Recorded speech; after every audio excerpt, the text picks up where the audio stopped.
My husband and I had just moved into our dream home, a beautiful Victorian house with large windows and a sprawling backyard.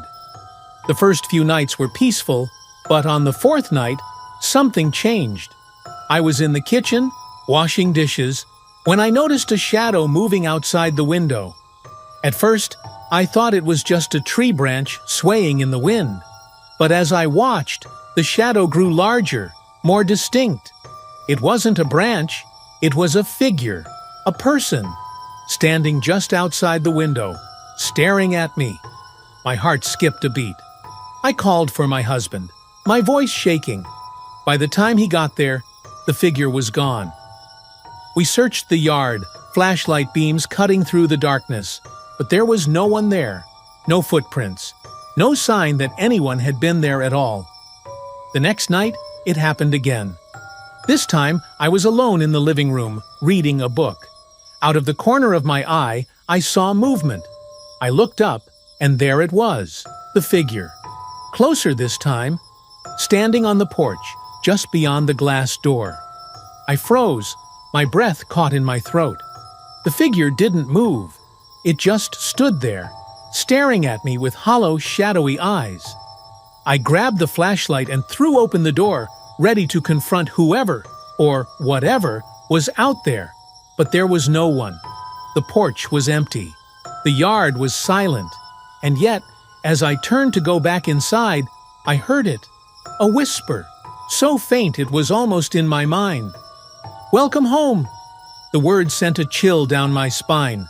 I slammed the door shut and locked it, my hands trembling.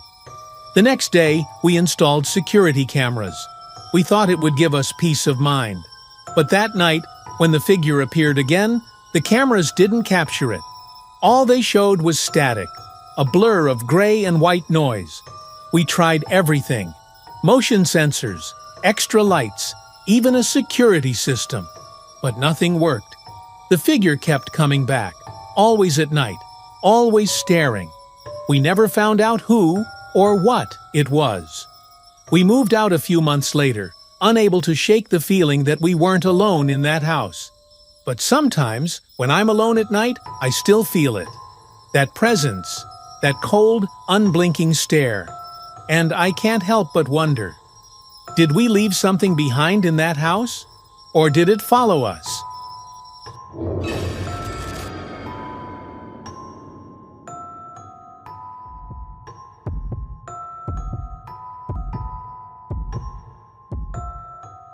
My wife and I had just moved into a charming little cottage in the countryside.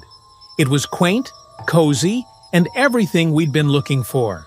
But on the very first night, we realized something was wrong. There was a spot in the living room, a corner near the fireplace, that was always cold.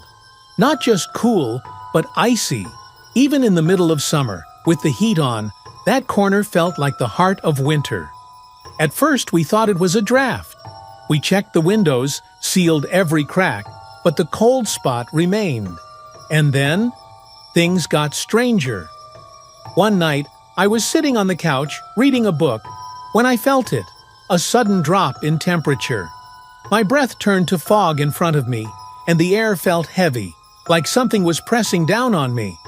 I looked over at the cold spot, and that's when I saw it. A faint outline, like a person, standing in the corner. It was barely visible, but I could make out the shape of a man, his head tilted, staring at me. I froze, my heart pounding. And then, in a voice so soft it was almost a whisper, he said, "You're in my seat." I bolted out of the room, my wife following close behind. We spent the night in a hotel, too scared to go back. The next day, we called a local historian to learn more about the house. That's when we found out the truth. Decades ago, a man had died in that very spot. He'd been sitting by the fireplace when he suffered a heart attack.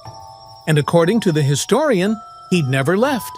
We moved out a month later, but sometimes I still think about that cold spot.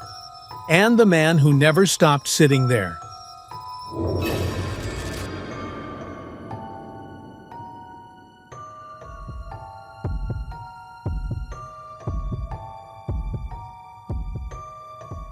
My husband and I had just moved into a new house, and everything seemed perfect until the first night.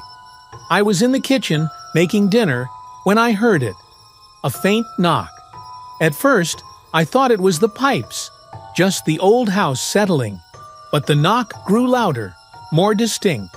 It wasn't random, it was deliberate, like someone was down in the basement, trying to get in.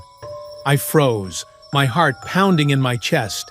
The knocking didn't stop. It echoed through the house, growing louder and more urgent. I called for my husband, but he was upstairs, too far away to hear. I grabbed a flashlight and headed toward the basement door, my hands trembling. The knocking stopped as soon as I reached the top of the stairs. The house fell silent, but the air felt heavy, like something was waiting for me. I took a deep breath and opened the door. The stairs creaked as I made my way down, the beam of the flashlight cutting through the darkness. The basement was empty, just boxes and old furniture. But the air was cold, colder than it should have been. I shone the light around the room, searching for the source of the knocking. There was nothing, no one, just silence. And then, I heard it. A whisper, so faint it was almost in my mind. "I'm here." I spun around, the flashlight shaking in my hand. The beam swept across the room, but there was no one there, just shadows. And yet, I could feel it. Something watching me. I ran back up the stairs, slamming the basement door shut and locking it behind me. My husband found me in the kitchen, pale and shaking. I told him what happened, but he just laughed it off. "It's an old house," he said. "It's just the pipes." But the next morning, we found something that changed everything. On the floor, leading from the basement door to the front door, was a set of footprints. They were faint, like they'd been made by wet shoes. But they were there, and they weren't ours. We never found out who or what was in the basement. We tried to brush it off, to convince ourselves it was nothing. But the knocking kept coming back, always at night, always when I was alone. We moved out a few months later, but sometimes when I'm alone in the dark, I still hear it. That faint knock, that whisper, and I can't help but wonder, what was in the basement?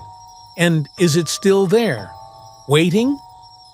So guys, houses are meant to be safe, but sometimes they hold secrets, shadows that linger, cold spots that never warm, and whispers that refuse to fade. If you ever move into a new home and feel like you're not alone, trust your instincts, because sometimes the house isn't empty,